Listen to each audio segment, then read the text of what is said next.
Very good morning, one and all. In today, we are going to discuss about the titanium alloys.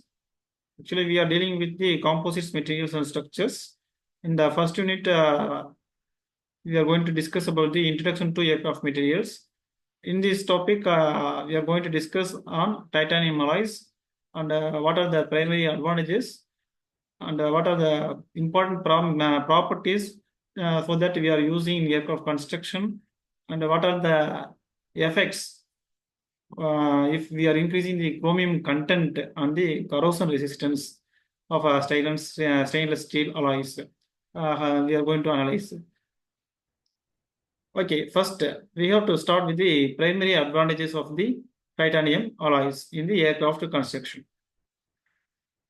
The primary advantage of using aluminum, there is a titanium alloys in aircraft construction is their high strength to weight ratio, which allows for significant weight reduction while maintaining or even increasing the structural strength. Titanium alloys have a density approximately 60% of the steel and 40% of the aluminum, making them an ideal choice for reducing the aircraft weight and improving the fuel efficiency. Additionally, titanium alloys offer excellent corrosion resistance, high temperature properties, and the ability to withstand extreme temperatures, making them suitable for in harsh environments also. These are the main advantages of in the titanium alloys in the aircraft construction. Next, we are going to analyze the effect of increasing the chromium content on the corrosion resistance of stainless steel alloys.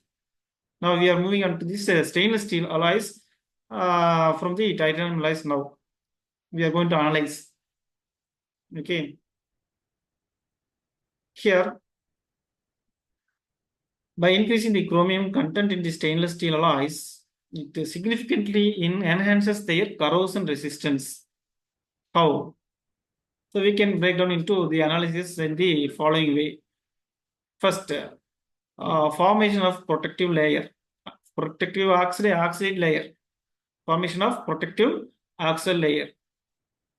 The next one is by increasing the resistance to oxidation. Next, enhanced passivation. Next, improve the resistance to acidic environments. In the formation of protective oxide layer, we are going to have a chromium forms a thin transparent oxide layer on the surface, which protects the underlying metal from the corrosion. Higher chromium content improves the resistance to oxidation, reducing the risk of corrosion.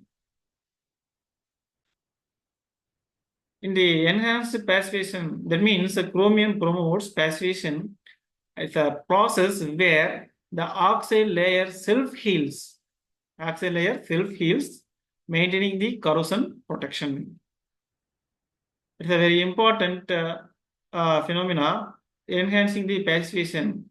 So chromium promotes the passivation because it is a process where the oxide layer self-heals and maintaining the corrosion protection. Next, improved resistance to acidic environments.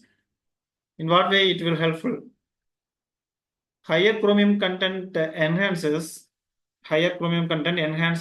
to acidic corrosion, particularly in environments containing chloride ions. Okay. Then we have to look on the alpha beta microstructure in the titanium alloys also. What is the significance of alpha beta alloys in the microstructure? So the alpha beta microstructure in titanium alloys is a significant one because it provides a unique combination of properties including high strength, high good ductility, high fatigue resistance, good creep resistance, corrosion resistance, weldability. So one by one we can see that the alpha beta microstructure offers high strength due to the presence of both alpha and beta phases. So you have two phases here instead of one phase or single phase. Alpha beta microstructure provides a balance between strength and ductility. So they are allowing for some degree of deformation without failing. Alpha beta microstructure provides a balance between strength and ductility so that it allows for some degree of deformation without failing. Therefore, it's a good ductility also. Then high fatigue resistance. We all know that what is fatigue, and so that it gives more amount of fatigue resistance. This alpha beta microstructure exhibits high fatigue resistance, so it makes suitable for applications subject to cyclic loading. That's why fatigue comes into effect due to the cyclic effect. The material will deform, then it will go into more amount of strain, then it go to failure state, so that it gives high fatigue resistance. So it will give the it will be suitable for the cyclic loading for the suitable applications. Then creep is another property of material, so it gives a good creep resistance for a constant load. At a constant load, the strain will not be occur. That is the point here. So this alpha beta microstructure offers a good creep resistance, which is essential for high temperature application. During high temperature, the constant stress is applied on this. Due to that, the creep, due to this constant stress, there should not be no significant amount of strain, so that it gives a good creep resistance. Then corrosion resistance, this alpha beta microstructure can provide improved corrosion resistance compared to single phase titanium alloys. It's a very good significant property, corrosion resistance, when compared to the other alloys. This alpha beta microstructure can provide improved corrosion resistance compared to the single phase titanium alloys. Weldability is another important or significant property here. This alpha beta microstructure can improve weldability due to the presence of beta phase. Due to the beta phase, the presence of beta phase, it improves the weldability. Okay, the property has been improved, which helps to reduce the cracking.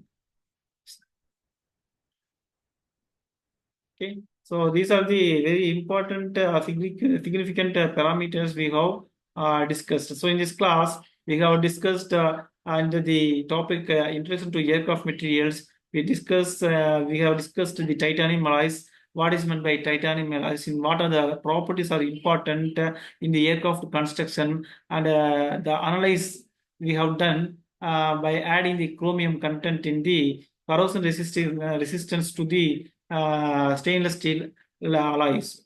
So those kind of things we have handled now, and also we have discussed about the alpha beta microstructure of for the titanium alloys. That's all for today's class.